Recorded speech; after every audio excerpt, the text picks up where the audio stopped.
Le monde entier célèbre le 15 avril de chaque année la Journée mondiale de l'art. Cette journée marque la naissance de Léonard de Vinci, symbole de la créativité multidisciplinaire et de l'innovation. Cette date choisie pour souligner l'impact universel et intemporel de l'art réunit artistes, musées, galeries et amateurs d'art autour d'une passion commune pour les créations artistiques. L'objectif principal de cette journée est de promouvoir la reconnaissance de l'art comme moteur vital du développement personnel, culturel et économique. L'art n'est pas seulement une expression de la créativité individuelle, il représente également une industrie lucrative. De plus, l'art contribue à l'éducation et à la socialisation en favorisant l'échange interculturel et en renforçant les liens communautaires. À travers le monde, des initiatives locales illustrent l'engagement envers l'art durant cette journée. Musées et galeries ouvrent souvent leurs portes gratuitement ou organisent des expositions spéciales, des ateliers et des conférences pour tous les publics. Des artistes de diverses disciplines participent à des événements en plein air, rendant l'art accessible à une audience plus large et diversifiée. La Journée mondiale de l'art n'est pas seulement une occasion de célébrer les grandes figures de l'art, elle est une opportunité vitale pour réaffirmer le rôle de l'art dans la société moderne et pour encourager la participation artistique à tous les niveaux de la société. Cette journée met en lumière la nécessité d'une politique culturelle qui reconnaît et soutient l'art comme un pilier fondamental de l'humanité. La première session ordinaire de l'année 2024 de l'Assemblée nationale s'est ouverte ce lundi 15 avril 2024. Plus de 25 projets et propositions de loi sont inscrits au menu de cette session. Ils sont liés essentiellement à la réforme économique, à la protection de l'environnement, à la santé publique et à la justice, informe Vitali Boton, porte-parole du président de l'Assemblée nationale. 24 questions sont inscrites au rôle. On peut en citer, entre autres, celle portant sur la libération des rives et berges du chenal de Cotonou et de la lagune de Porto Novo. Le reversement des ex-inspecteurs de police et des officiers de paix en brigadier-major à la police républicaine. Les conditions de détention de M. Joël Aïvo et des autres prisonniers dans les maisons d'arrêt en République du Bénin. La construction de l'aéroport de Tourou et rénovation de l'aéroport Cardinal Bernardin-Cantin. L'usage efficient des radars sur les axes routiers. La fermeture des routes et pistes reliant le Bénin et le Togo dans certaines zones de l'Atakora, de la Donga et des collines. La gestion de la location à longue durée des véhicules par l'État, communément appelé leasing. Le projet de construction des stades omnisports. Le dédommagement des personnes affectées par le projet d'accès durable et sécurisé du Bénin à l'énergie électrique. Le décret numéro 2023-467 du 13 septembre 2023 portant création, attribution et composition du comité des rites Vaudou. Les délais de détention provisoire en République du Bénin. La création du bureau d'embauche unique. Suite à la dissolution de la Société béninoise des manutentions portuaires. Le projet Bénin-Tassi.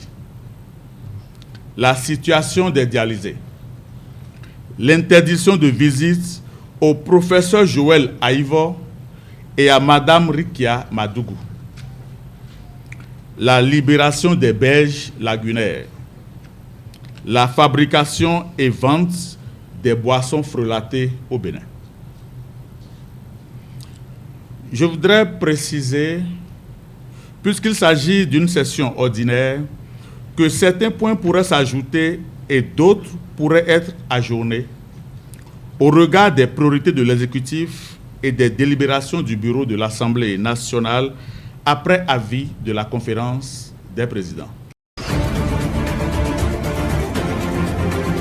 Depuis 2016, le gouvernement de la rupture s'est engagé à soutenir la pratique et le développement du sport au Bénin. Au titre des subventions annuelles attribuées, le gouvernement a décidé de renouveler son engagement en octroyant aux fédérations sportives et aux clubs professionnels une subvention d'un montant global de 4 657 millions de francs CFA. Ce qui porte la prise en charge du gouvernement pour l'année 2024 à un montant total d'environ 8 milliards de francs CFA.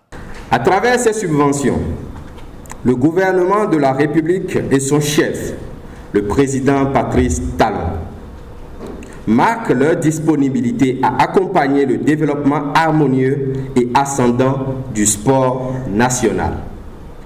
En d'autres termes, le gouvernement et le ministère des Sports viennent une fois encore de jouer leur partition, conscients que notre marche progressive vers la détection des jeunes talents et la professionnalisation du sport dans l'ensemble des disciplines sportives appelle sans nul doute une mobilisation plus accrue des ressources humaines, financières et techniques.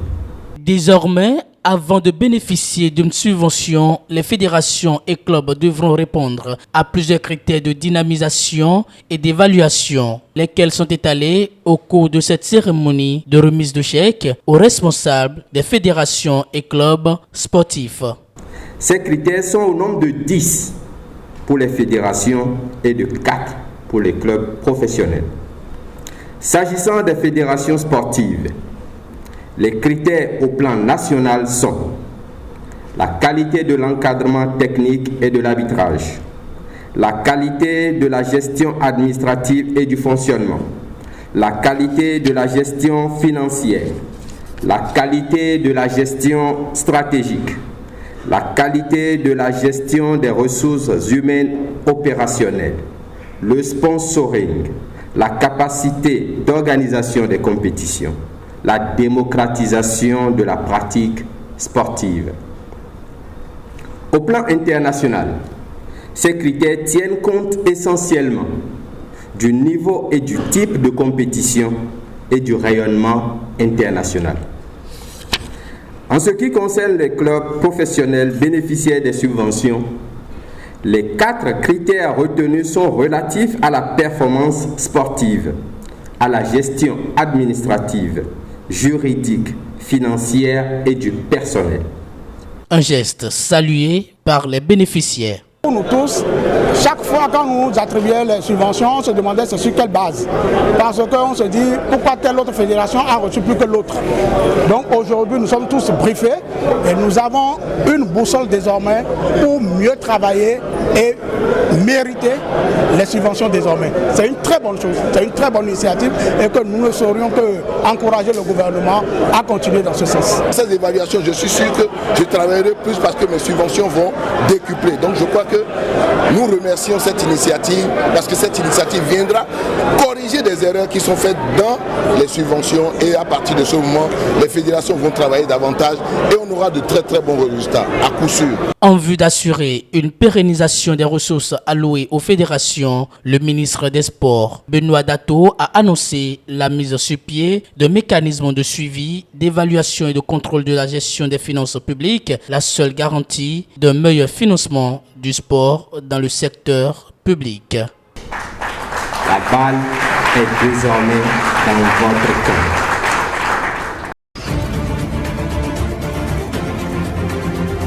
Je suis persuadé qu'avec cet accompagnement, comme l'a dit Monsieur le ministre, la balle est désormais dans le camp des sportifs.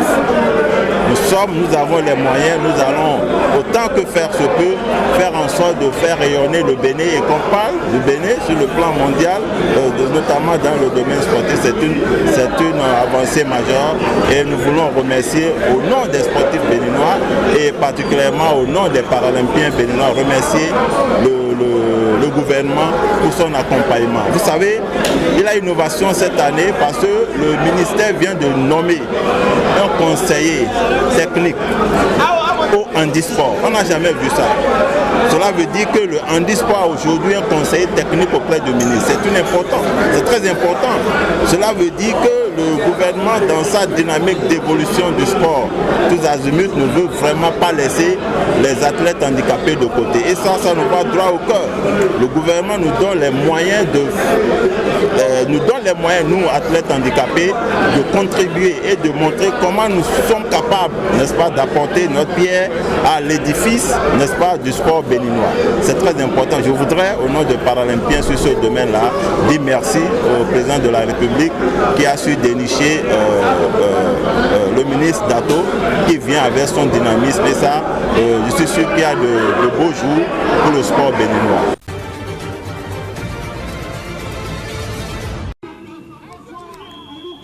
C'est le coup d'envoi de la campagne électorale en vue des élections législatives et régionales au Togo.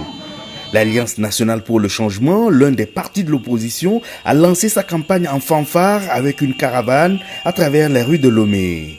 La campagne se déroule dans un contexte de contestation autour du changement de constitution opéré par le pouvoir. Nous sommes là sereins parce que nous savons qu'on va les combattre. On va les combattre et on ne laissera pas un adepte du coup de force permanent nous imposer sa vision.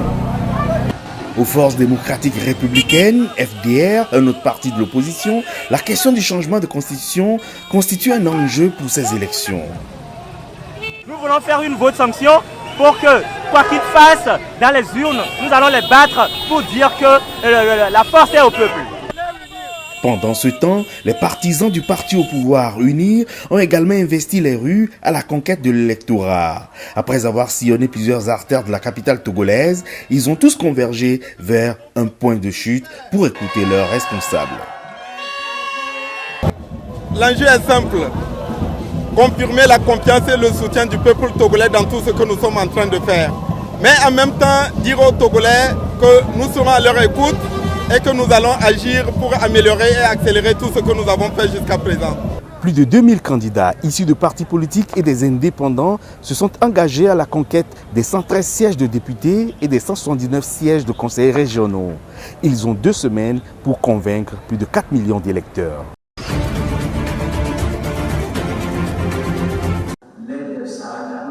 Le 14 avril 2014, des extrémistes islamiques ont pris d'assaut le lycée pour filles de la communauté de Chibok dans l'état de Borno au Nigeria.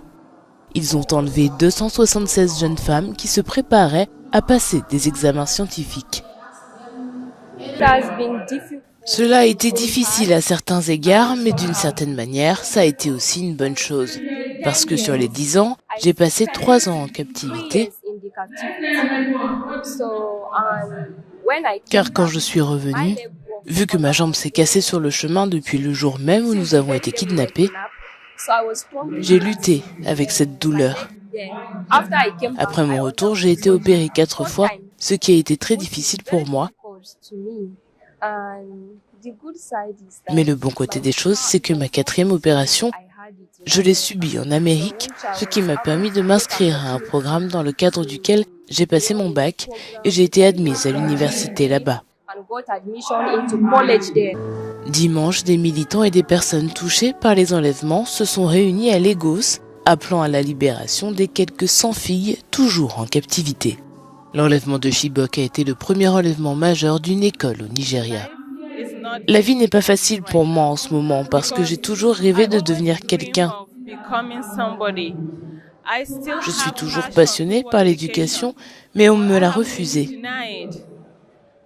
Je suis allée me soigner et à mon retour, on m'a refusé l'école que le gouvernement nous avait promise. Alors je trouve ça difficile, je ne fais rien d'autre pour l'instant. Depuis, au moins 1500 élèves ont été enlevés, les groupes armés y trouvant de plus en plus un moyen lucratif de financer d'autres crimes et de contrôler des villages dans la région du nord-ouest du pays, riche en minerais mais mal surveillés. La voie à suivre est que nous prenons très au sérieux la sécurité, que nous prenons également très au sérieux l'éducation.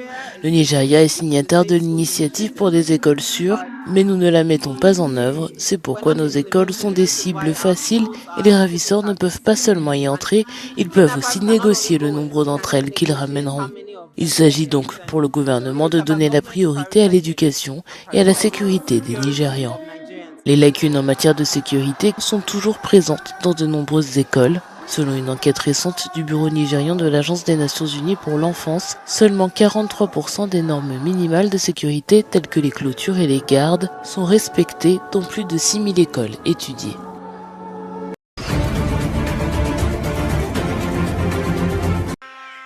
Des centaines de personnes sont descendues dans la rue samedi à Niamey pour soutenir les militaires au pouvoir et demander le départ des forces étrangères du pays. Sont notamment visés les États-Unis qui disposent encore d'une base militaire à Agadez, alors que le 16 mars, les autorités nigériennes dénonçaient l'accord de coopération militaire passé avec Washington. Nous avons demandé le départ des Américains ou de toutes les forces étrangères au Niger et le CNP a pris en compte notre préoccupation. Et donc, c'est dans ce cadre que nous sommes venus pour soutenir et réaffirmer notre soutien au CNSP par rapport à la décision prise. Je crois que nous ne devons pas être victimes de ces menaces. Et si aujourd'hui ça continue, ça veut dire que non, il faut rebeloter, il faut revoir la carte. Et c'est pourquoi cette marche, et c'est l'objectif de la sortie. Nous allons remettre en cause certains accords parce que si l'accord ne profite pas aux Nigériens, je pense que l'accord doit être rompu et suspendu. Les autorités nigériennes n'ont pas encore formellement exigé le départ des forces américaines. Mais l'arrivée des troupes russes dans le pays la semaine dernière semble déjà sonner le glas de la présence américaine. Les Russes seront là dans une coopération gagnante-gagnante. Or que les Américains, on l'a vu, ils étaient là depuis combien d'années? Est-ce que l'insécurité s'était affaiblie? Je dirais non. Or qu'avec les Russes, on a vu tout récemment que voilà, les choses sont en train d'avancer. Adoubées par la rue, les forces russes vont donc supplanter les Américains en dépit de leur investissement dans la formation des forces nigériennes en proie aux exactions des militants liés à Al-Qaïda et au groupe État islamique.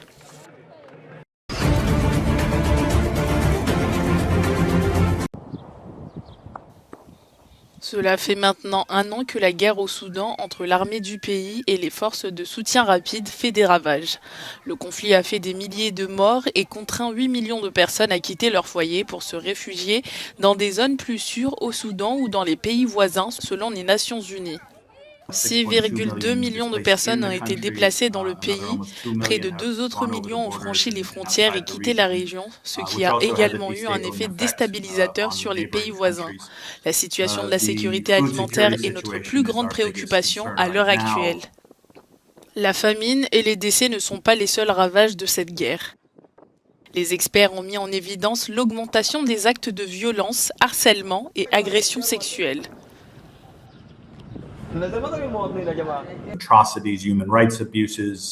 Atrocités, violations des droits de l'homme, infractions au droit humanitaire international, la violence sexiste est endémique. Ce sont les caractéristiques de ce conflit. Ce qui est différent, je pense, c'est une certaine indifférence de la part de la communauté internationale à intervenir et à faire pression sur les parties pour qu'elles parviennent à un cessez-le-feu. Dans un rapport présenté au Conseil de sécurité de l'ONU plus tôt cette année, les experts ont déclaré que le Darfour connaissait sa pire violence depuis 2005. Nous savons que nous avons les moyens de faire quelque chose si nous avions les ressources et l'accès, mais nous ne les avons pas. Ce n'est pas une histoire que beaucoup de Soudanais voudront raconter à leurs enfants et le monde ne devrait pas non plus avoir envie de la raconter. Face à la gravité de la situation, Justin Brady a appelé la communauté internationale à collecter des fonds pour le plan d'intervention des Nations Unies et à faire pression sur les parties pour qu'elles cessent les combats.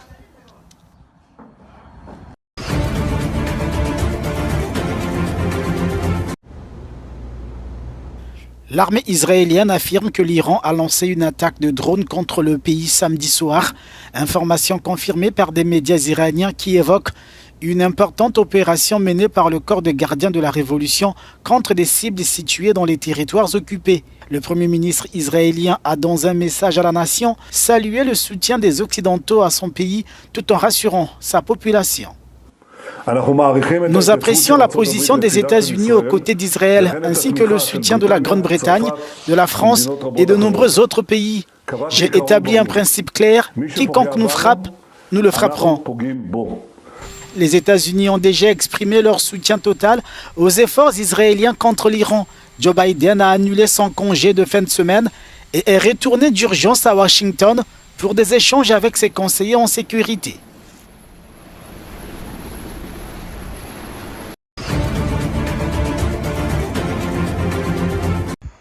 Inédite, c'est ainsi que Bradley Bowman, directeur principal du Centre sur le pouvoir militaire et politique à la Fondation pour la défense des démocraties, a qualifié l'attaque de drones lancée contre Israël par l'Iran.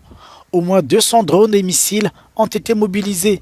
Une réponse de Téhéran à l'attaque de son consulat à Damas en Syrie par Tel Aviv. Il s'agit d'une attaque sans précédent de la République islamique d'Iran contre l'État d'Israël. De multiples seuils ont été franchis pour la première fois et je pense qu'il est juste de dire que nous allons être confrontés à un nouveau Moyen-Orient à l'avenir. Ainsi, si vous me demandiez de caractériser ou de qualifier de manière générale ce que nous voyons aujourd'hui, je dirais que c'est l'une des actions les plus agressives que j'aurais pu prévoir.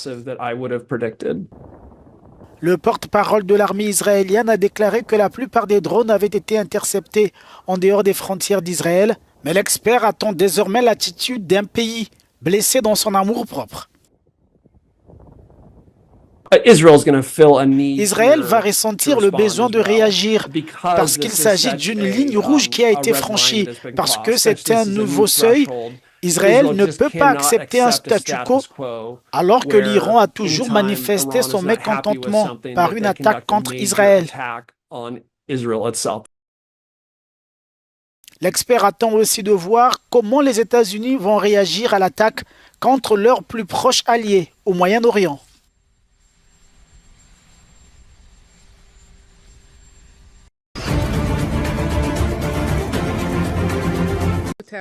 Le Royaume-Uni et les États-Unis ont tous deux condamné l'attaque de l'Iran contre Israël lors d'une réunion d'urgence du Conseil de sécurité des Nations Unies dimanche. Cette condamnation intervient alors que les États-Unis ont aidé Israël à abattre des dizaines de drones et de missiles tirés par l'Iran, qui lançait pour la première fois une attaque militaire directe contre Israël. Les États-Unis condamnent avec la plus grande fermeté l'attaque sans précédent lancée contre l'État d'Israël par la République islamique d'Iran et ses mandataires et partenaires militants. L'intention de l'Iran était de causer des dommages importants et des morts en Israël. Il a lancé plus de 300 munitions, dont plus de 100 missiles balistiques et missiles de croisière d'attaque terrestre sur Israël, ainsi que des drones explosifs. Les actions inconsidérées de l'Iran ne constituent pas seulement une menace pour les populations d'Israël, mais aussi pour d'autres États membres de l'ONU dans la région, y compris la Jordanie et l'Irak. L'ambassadeur adjoint des États-Unis auprès de l'ONU a exhorté les membres à condamner sans équivoque les actions agressives de l'Iran et a demandé à Téhéran et à ses partenaires et mandataires de cesser leurs attaques dans la région. Personne ne veut voir d'autres effusions de sang. Le Royaume-Uni continue de travailler d'urgence aux côtés de la communauté internationale pour stabiliser la situation et empêcher une nouvelle escalade. Il est essentiel que toutes les parties fassent preuve de la plus grande retenue et s'abstiennent de toute action susceptible d'aggraver les tensions dans la région. Les autorités israéliennes ont déclaré que 99% des armes entrant dans le pays ont été abattues sans causer de dommages significatifs. Le Moyen-Orient est au bord du gouffre. Les populations de la région sont confrontées au danger réel d'un conflit dévastateur à grande échelle. Le moment est venu de désamorcer et de désescalader le conflit. C'est le moment de faire preuve de la plus grande retenue. L'armée israélienne persiste et affirme que l'attaque de l'Iran dans la nuit du 13 au 14 avril contre son territoire ne la détournera pas de son offensive dans l'enclave palestinienne.